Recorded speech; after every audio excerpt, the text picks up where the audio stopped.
Au XXIe siècle, aujourd'hui, avec la connaissance qui a beaucoup évolué, le développement personnel a pris une autre dimension.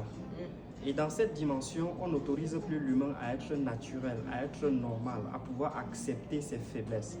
Donc on veut à tout prix forcer les gens à paraître forts, à paraître invulnérables, à paraître stoïques.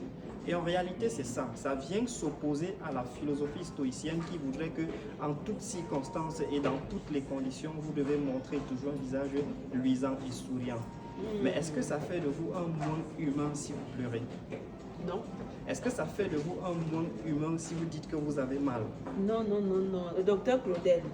Est-ce que ça fait de vous quelqu'un de pas normal si vous arrivez à dire que vous n'êtes pas à la hauteur de telle ou telle autre chose? Pas du tout. Et pourquoi est-ce qu'on doit vous stigmatiser lorsque vous dites que ça fait mal?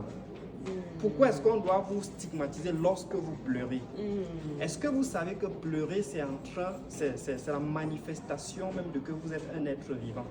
Et vous savez ce que ça veut dire un être vivant? Ça veut dire un être émotionnel. Les émotions sont le meilleur langage d'expression de notre humanité. Un humain qui n'a pas d'expression émotionnelle, c'est un humain qui est mort. Désolé. Parce que par les émotions, tu montres ta joie, tu montres ta colère, tu montres tes frustrations, tu montres tes peines, tu montres tes chagrins.